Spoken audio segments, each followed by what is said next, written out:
అంటే మీరు స్టార్టింగ్ అంటే ఆయనకి పరిచయం అవ్వకముందు నుంచి రాజకీయంలోకి రాకముందు నుంచి మీరు డబ్బులు మేము ఫైనాన్షియల్ గా వెల్ సెటిల్డ్, మా ఫాదర్ వాళ్ళు వెల్ సెటిల్డ్, మా హస్బెండ్ వాళ్ళు కూడా వెల్ సెటిల్డ్, అన్ని వెల్ సెటిల్డ్ ఫ్యామిలీ. ఫైనాన్షియల్ గా మాకు ఫైనాన్షియల్ గా ప్రాబ్లమ్స్ కానీ ఏమి కూడా లేవు, ఎప్పుడు కూడా లేవు. Well settled ఫ్యామిలీనే.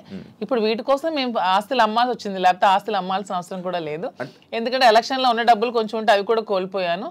మా ఇద్దరు ఉండడానికి ఇల్లు కూడా కట్టుకున్నాను, దానికోసం కొంచెం డబ్బులు పెట్టవలసి వచ్చింది. సో ఇప్పుడు మళ్ళీ బిజినెస్ స్టార్ట్ చేయడానికి ఈ ప్రాపర్టీస్ అమ్మాల్సి వచ్చింది. లైక్ అంటే ఈ కామెంట్స్ రావడానికి గల రీజన్స్ ఏంటంటే మీరు అది కొన్ని వీడియోస్ మీ డ్యాన్స్ చే సంబంధించిన వీడియోస్ కొన్ని సోషల్ మీడియాలో వైరల్ అవ్వడం జరుగుతుంది. అది మీరేనా?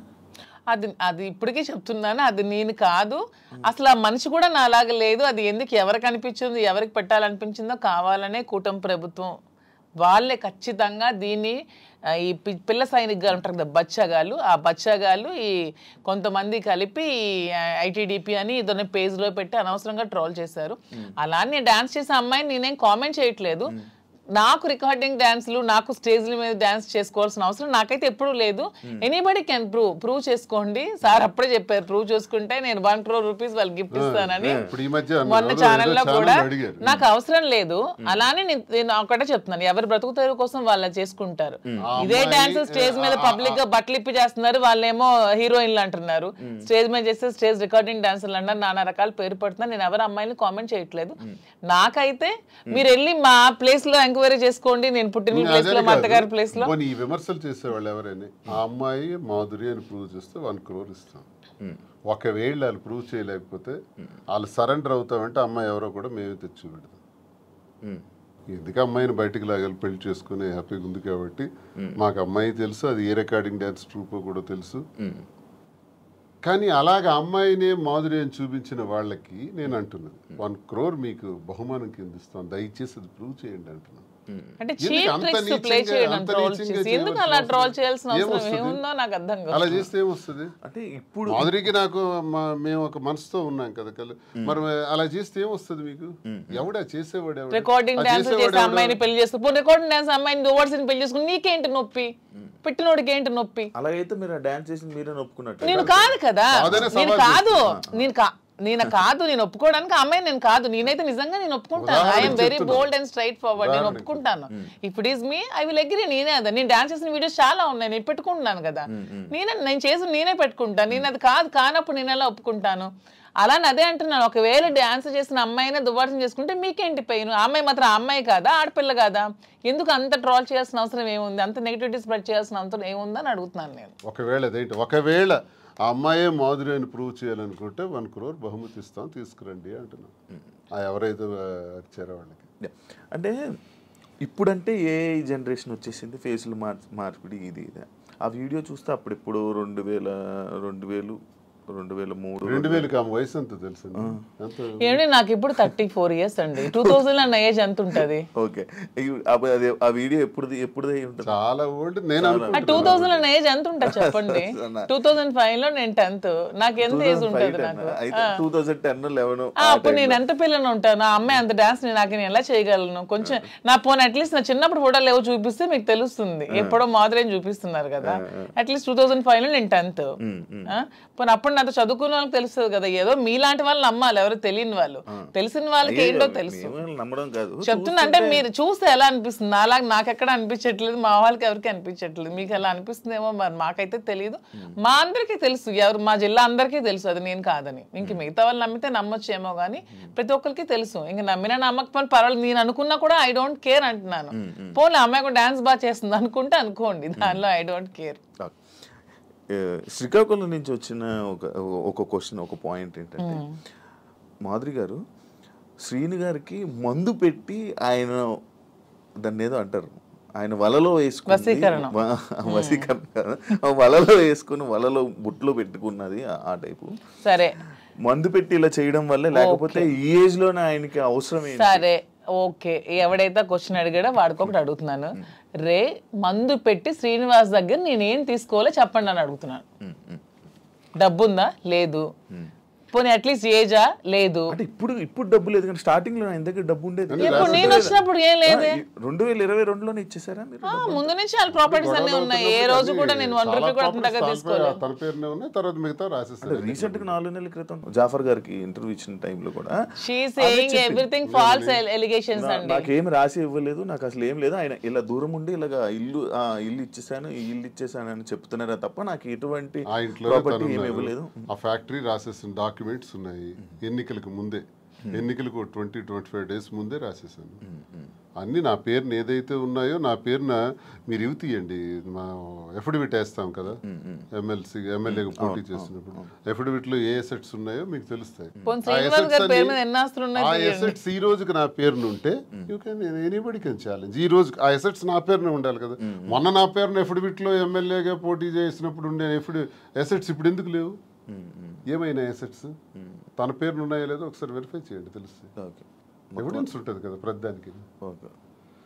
అదే ఆ కామెంట్ పెట్టినోడికి అడుగుతున్నాను, శ్రీనివాస్ గారిని మందు పెట్టి తీసుకోవడానికి ఏముంది? సరే మీరు ఇప్పుడు అన్ని ఆస్తులు రాస్తారు కదా, ఇప్పుడు అన్ని ఆస్తులు రాసేసి ఉన్నారని చెప్తున్నారు కదా, మరి ఇప్పుడు అన్ని ఆస్తులు రాసాక నా ఆస్తులు అమ్మి పెట్టి ఉండాల్సిన అవసరం నాకేముంది? వాడు ఎవడైతే కామెంట్ పెట్టాడో వాడికి 2 క్వశ్చన్స్ అడుగుతున్నాను. ఒకటి, ఆస్తుల కోసమే తీసుకొని ఉంటే అతని ఆస్తులన్నీ వదిలేసి వచ్చాక నా ఆస్తులు అమ్మి అతని దగ్గర ఉండాల్సిన అవసరం ఏముందని ఎవడైతే కామెంట్ పెట్టాడో వాడికి అడుగుతున్నాను. ఇంకొకటి పాయింట్, మీ మహేష్ ఎక్స్ హస్బెండ్ ఎవరైతే ఉన్నారో ఆయన స్టార్టింగ్ లో వచ్చారు ఏంటి దానికోసం ఇప్పుడు నేను చెప్పి నేను అరిగిపోయాను అతను చెప్పిన కామెంట్స్ కోసం. స్టార్టింగ్ లో వచ్చారు, ఈ మధ్య అసలు కనిపించట్లేదు. ఏమైనా డబ్బులు ఇచ్చి వాళ్ళని ఆయన్ని మేనేజ్ చేశారు? డబ్బులు ఇచ్చి మేనేజ్ చేయడానికి they are well settled family. వాళ్ళు ఆర్థోడాక్స్ ఫ్యామిలీ, రిచ్, టెక్కలకే రిచ్ వాళ్ళు. వాళ్ళ ఫాదర్ ఎవరు అడిగినా చెప్తారు, వాళ్ళ ఫాదర్ టెక్కల్లోనే రిచెస్ట్ ఫ్యామిలీ. వాళ్ళ ఫాదర్ కి 100 acres ఉండేవి. మనకంత స్థితిలో ఏమీ లేము. ఫస్ట్ లాయర్ శ్రీకాకుళం డిస్ట్రిక్ట్ మొత్తానికి మొదటి లాయర్ అతనే. హైకోర్టు నుంచి జడ్జెస్ కూడా వచ్చి అతనికి సన్మానం చేశారు. అతను ఇప్పుడు ఎక్స్పైర్ అయ్యారు. కానీ రిచెస్ట్ ఫ్యామిలీ వాళ్ళు. తలగాములు ఇప్పటికీ వాళ్ళకి ల్యాండ్ అసెట్స్ అన్నీ ఉన్నాయి. వాళ్ళకి ఏం డబ్బులు అవ్వాల్సిన అవసరం లేదు. తను చక్కగా మెరైన్ చీఫ్ ఇంజనీర్ జాబ్ చేసుకుంటున్నాడు, హ్యాపీగా ఫారెన్ లో ఉన్నాడు. 1 రూపీ కూడా వాళ్ళకి ఇవ్వాల్సిన అవసరం. తప్పు మేము ఇలా ఉన్నదానికి వాళ్ళ ఫ్యామిలీని బ్లేమ్ చేయకూడదు, అది చాలా తప్పు. వాళ్ళ ఫ్యామిలీ చాలా మంచి ఫ్యామిలీ. వాళ్ళేం ఫైనాన్షియల్ గా మా దగ్గర ఏముందని మీ వాళ్ళకి ఇవ్వడానికి? ఇప్పుడు మ్యూచువల్ అండర్స్టాండింగ్, మేము మ్యూచువల్ కన్సర్న్ తోనే మేము విడిపోయాం. మా దగ్గర ఏముంది మీ వాళ్ళకి ఇవ్వడానికి? ఇప్పుడు ఎవరు చేయాల్సిన అవసరం లేదు. వాళ్ళు బిజినెస్ కోసం అమ్ముతున్నాం, చాలా వరకు అమ్మాలి. పెట్టుబడులు చాలా ఎక్కువ అవసరం కదా, కొంచెం భారీగానే చేయాలనుకుంటున్నాం కాబట్టి బిజినెస్. సో అందుకని వాళ్ళని తప్పు పట్టడం అనేది చాలా తప్పు. వాళ్ళని ఎవరైతే కామెంట్ చేస్తారు దేవుడు కూడా క్షమించుడు అలా అంటే, అది చాలా తప్పు. వాళ్ళని ఇందులో లాక్కూడదు. ఇప్పుడు మీరు పూర్తిగా హైదరాబాద్ లో ఉంటారా లేకపోతే ఇక్కడ? శ్రీనివాస్ గారు కంప్లీట్ గా అక్కడే ఉంటారండి.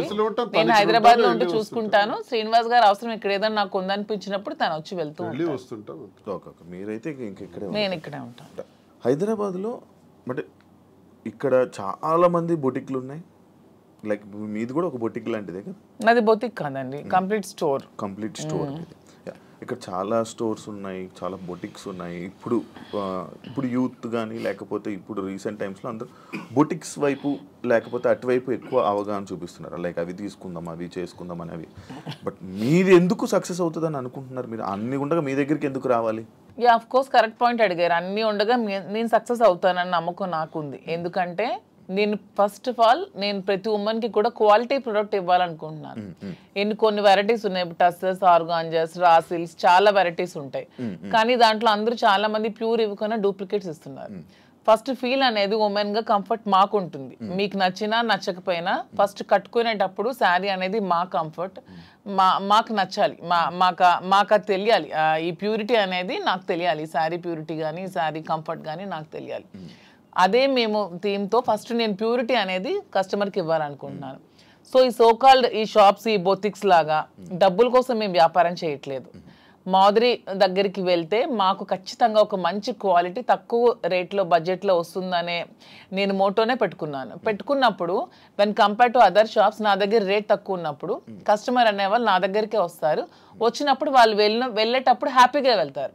సో వెళ్ళేటప్పుడు మళ్ళీ సెకండ్ టైం వస్తారు. నేను కూడా ప్రతి బ్రాండ్స్కి ఏదో హీరోయిన్స్ను సెలబ్రిటీనే పెట్టుకునే వదిలే నా కస్టమర్స్ని నేను బ్రాండ్గా పెట్టుకుంటే వాళ్ళకే తక్కువ రేట్కి ఇస్తే వాళ్ళే నా కస్టమర్స్ నాకు బ్రాండ్ అంబాసిడర్స్ అవుతారు. వాళ్ళే 10 మందికి వెళ్ళి చెప్తారు, వాళ్ళు ఇంకొంతమందికి చెప్తారు పలానా దగ్గర షాప్లో తక్కువ రేట్ ఉంది, బాగుంది, క్వాలిటీ ఉంది, ప్యూర్ ఉంది, అప్పుడు నా దగ్గరికి వస్తారు. సో కస్టమర్స్ నా బ్రాండ్ అంబాసిడర్స్. నేను అవన్నీ బ్రాండ్ అంబాసిడర్స్ కూడా పెట్టుకోవట్లేదు. ఇప్పుడు నా దానికి నేనే బ్రాండ్ అంబాసిడర్ గా ఉన్నాను. ఫ్యూచర్ లో నా కస్టమర్స్ నే బ్రాండ్ అంబాసిడర్ గా చేసుకుందాం అనుకున్నా. నేనే మోడల్స్ ని కానీ హీరోయిన్స్ ని కానీ అవన్నీ కూడా చేసుకోవట్లేదు. వాళ్ళకి కోట్లు లక్షలు ఇచ్చే బదులు నా కస్టమర్ తక్కువ ప్రైస్ లో ఇస్తే వాళ్ళే నా బ్రాండ్ అంబాసిడర్ గా ఉంటారని నేను అనుకుంటున్నాను. So purity, quality, rate reasonable గా ఉన్నప్పుడు నా దగ్గరికి అక్కడ కస్టమర్ ఎక్కడికి ఎందుకు వెళ్తాడు? నాకు డబ్బులు అవసరం లేదు, నాకు కావాల్సింది గుడ్ విల్, ప్రజలతో సత్సంబంధాలు బాగుండాలి. ఎందుకంటే మేము రాజకీయంగా ప్రజా జీవితంలోంచి వచ్చాం కాబట్టి ప్రజలతోనే మా జీవితం ఎక్కువ ముడిపడి ఉంది కాబట్టి ప్రజలకి ఏం కావాలి, ఎలా ఉంటే మేము నచ్చుతాం అనేది మాకు ముందు నుంచి తెలుసు కాబట్టి మేము వాళ్ళతో ఉన్న రిలేషన్షిప్ మెయింటైన్ చేయాలనుకుంటున్నాం కాబట్టి వాళ్ళకి మేము తక్కువ ప్రైస్లో క్వాలిటీ శారీ ఇచ్చి ఓకే మాధురి దగ్గర శారీ బాగుంటుందన్న goodwill within few days లో సంపాదించుకుంటాను.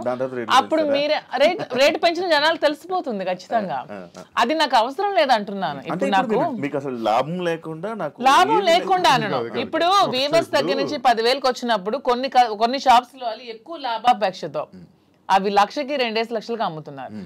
అలా కాకుండా ట్రాన్స్పోర్ట్ కి మాకున్న గమనించింది అంటే మాధురికి ఫ్యాషన్ పట్ల ఎక్కువ ప్యాషన్ ఉంది కాబట్టి నేను బిజినెస్లో రంగంలో నాకు కొంత అనుభవం బట్టి నేనేం చెప్పానంటే మనకి ఎప్పుడు కూడా క్వాలిటీ ఉండాలి, నాణ్యత ఉండాలి. అసలు ఏంటి ఈ రంగం ఏంటి, అసలు ఈ శారీ ఫీల్డ్ ఏంటి, ఈ పట్టు ఫీల్డ్ ఏంటి, పట్టు సిల్క్ ఏంటి ఒకసారి నా కళ్ళారా చూడాలనుంది.